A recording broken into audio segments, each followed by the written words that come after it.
सर्वसामान्य जनतेचा हक्काचा आवाज। आज फलटण नगर परिषदेमध्ये विषय समित्यांच्या निवडीचा कार्यक्रम आयोजित म्हणजे प्रोग्राम लागला होता। त्यानुसार सकाळी पार्टी मीटिंग झाली आणि त्यानुसार पुढे प्रक्रिया पार पडली। मात्र ही निवडणूक प्रक्रिया पार पडत असताना जाणीवपूर्वकरित्या निवडून आलेल्या सदस्यांना अपमानित करण्याची भूमिका काही जणांनी घेतली आहे। कारण आम्ही कुठेही कुठल्याही सभापती पदाची मागणी आम्ही म्हणजे सिद्धाडी अनुप शाह यांनी मागणी केलेली नव्हती। काहीतरी गैरसमज करून होत असेल तर हे चुकीचं आहे। कुठलंही सभापती पद मागितलेलं नसताना आणि कुठल्याही समितीचे सदस्यपदही मागितलेलं नसताना जाणीवपूर्वकरित्या कुठंच चर्चा न करता दुय्यम स्वरूपाचं जे स्थान आहे त्या शिक्षण समितीच्या सदस्यपदी सिद्धाडी अनुप शाह यांची अचानकपणे निवड करण्यात आली आणि ती त्यांना भावली नाही। म्हणून सिद्धाडी अनुप शाह यांनी शिक्षण समितीच्या सदस्यपदाचा राजीनामा दिलेला आहे, नगरसेवक पदाचा राजीनामा दिलेला नाही। त्यांना देण्यामागची भूमिका स्पष्ट आहे। त्यांना पदाची हवीलाशा आहे किंवा हवास आहे अशातला भाग नाही। त्यांचं म्हणणं आहे की तुम्ही चर्चा करा, निवडून आलेल्या सदस्यांशी चर्चा करा। पण होतंय काय, जे जनतेने नाकारलेले आहेत आणि मागच्या दाराने नगरपालिकेमध्ये आलेले आहेत हे एक हाती सत्ता ताब्यात घेण्याचा प्रयत्न करत आहेत, अध्यक्षांनाही ओव्हरसीड करण्याचा प्रयत्न करत आहेत।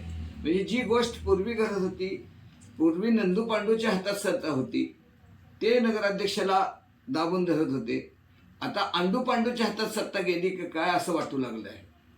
आम्ही केलेला संघर्ष हा प्रस्थापितांच्या विरोधात सर्वसामान्य नगराध्यक्ष झाल्यानंतर नंदू पांडूच्या हातात जी सत्ता जात होती ती सत्ता काढण्यासाठी आम्ही आयुष्यभर संघर्ष केलेला आहे आणि तो संघर्ष कुठेही अंडू पांडूच्या हातात सत्ता देण्यासाठी केलेला नाही। माझा वाद हा आजही सांगतो पक्षाशी किंवा नेतृत्वाशी नाहीये। होतंय काय, नेतृत्व आता दिल्ली आणि मुंबईमधून तालुक्याच्या विकासासाठी फंड आणण्यासाठी तिकडे असल्याने संपर्क कमी पडत आहे आणि हा संपर्क कमी पडत असल्याचा फायदा काही लोक घेत आहेत आणि नगरपालिकेमध्ये अनागोंदी कारभार चाललेला आहे। दुसरा मुद्दा होता माझा, मी आता बोलतोय ते मी सिद्धाडी अनुप शाहांच्या वतीने बोलत नाही किंवा तिचा वडील म्हणून बोलत नाही, या फलटण शहरातला एक नागरिक म्हणून मी आपल्याला सांगू इच्छितो। नगर परिषदेमध्ये स्थायी समितीच्या निवडीमध्ये वास्तविक पाहता स्वीकृत नगरसेवकाला स्थायी समितीचे सदस्य होताच येत नाही। याबाबतचे अनेक दाखले, केस लॉ, रमेश मेहता वर्सेस सानवत सिंघवी 2004 जो सर्वोच्च न्यायालयाचा निकाल आहे त्यामध्ये सर्वोच्च न्यायालय म्हणतं ज्या सदस्यांना मतदानाचा अधिकार नाही ते संस्थेचे निवडून आलेले सदस्य नसल्याने त्यांना स्थायी समितीच्या सदस्यपदी निवड करता येणार नाही। कलम 64 मध्ये नॉमिनेटेड हा शब्द वापरलेला आहे, मग त्याचा अर्थ नामनिर्देशित सदस्य असा का घेऊ नये असं निवडून आलेल्या सदस्यांचं म्हणणं असेल तर स्थायी समितीवर पाठवण्याच्या प्रक्रियेला process of nomination to the committee उद्देशून हे कलम आहे। 2(7) मधील स्पष्ट मनाई बार या शब्दापेक्षा वरचढ आहे। पण हे सगळे नियम धाब्यावर बसवून सत्तेचा हव्यास झालेले आहेत अशी माणसं नेतृत्वाची दिशाभूल करून माझ्यासारख्या सर्वसामान्य कार्यकर्त्यावर नेतृत्वाला मी पक्षाशी गद्दारी केली, काही नगरसेवकांना निवडून आणण्यामध्ये विरोधी पक्षाच्या भूमिका घेतली, अशा प्रकारची चुकीची माहिती दिली जात आहे। मी जर गद्दारी केली म्हणून कोणाचा आरोप असेल तर मी पुराव्यानिशी सिद्ध करेल की मी गद्दारी केली का नाही केली। दुसरा विषय, सत्ताधारी नगरसेवक ह्याच्यावर का बोलायला तयार नाहीत। आज सत्ताधारी 9 नगरसेवक आहेत, त्यांनी ह्याचा विरोध का केला नाही। विरोधी नगरसेवक जे आहेत अजून मला विरोधातनं त्यांना सत्ताधाऱ्यातनं बाहेर काढायलाच तयार नाही, त्यामुळे माझ्या शब्दाची गल्लत होतीये। विरोधी राजगटाचे जे नगरसेवक आहेत ह्यांनी का विरोध केला नाही आणि विशेषतः जे तज्ज्ञ म्हणून स्वीकृत नगरसेवक म्हणून येऊन बसले ते वकील असलेले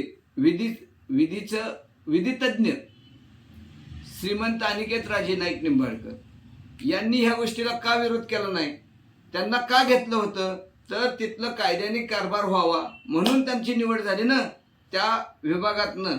पण ते नेहमीप्रमाणे गैरहजर.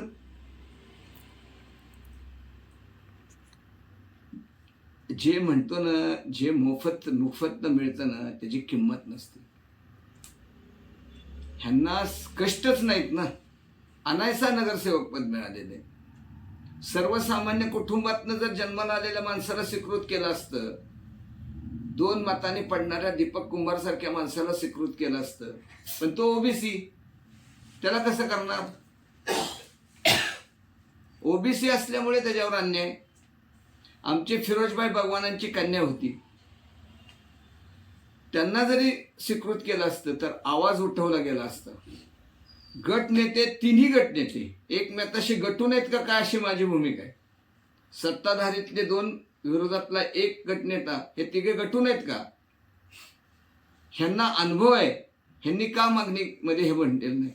हे म्हणताना माझी भूमिका का अशी आहे, तर ह्या गोष्टीला विरोध करायला तयार नाहीत. तिसरीकडं जी नवीन समिती स्थापन केली, मागासवर्गीय दुर्बल घटक समिती नव्याने स्थापन केली, ही समिती कुणासाठी केली, तर मागासवर्गीय समाजाला न्याय मिळावा, त्यांची कामं व्हावी म्हणून. आणि ह्या समितीवर अध्यक्ष कोण केला, सभापती कोण केलं, तर दलित इतर समाजाच्या व्यक्तीला केलं. त्या माझ्या भगिनी आहेत, सुपर्णाताईंना माझा विरोध नाही, त्या माझ्या भगिनी आहेत, पण त्यांनी सुद्धा हे पद अडवायला नाही पाहिजे होतं. त्यांनी मोठ्या मनाने सांगायला पाहिजे होतं, हे मला येत नाही तर मला देऊ नका. पण भूमिका अशी की त्यांनाही सांगितलं नव्हतं की त्यांना समितीचं सभापती करणार आहे. त्यांना समितीचं सभापती केलं. ते दलित इतरमधनं येतात, त्या दलित समाजाला प्रतिनिधित्व करत नाहीत. मग त्यांना त्या समितीचं सभापती का केलं? ह्या मूळ मुद्दा असा आहे की सगळ्या ठिकाणी चुकीच्या गोष्टी करून हम करे सो कायदा. आम्ही राजेशाही संपवून आम्ही काही इथं ठोकशाही आणायला बसलेलो नाही.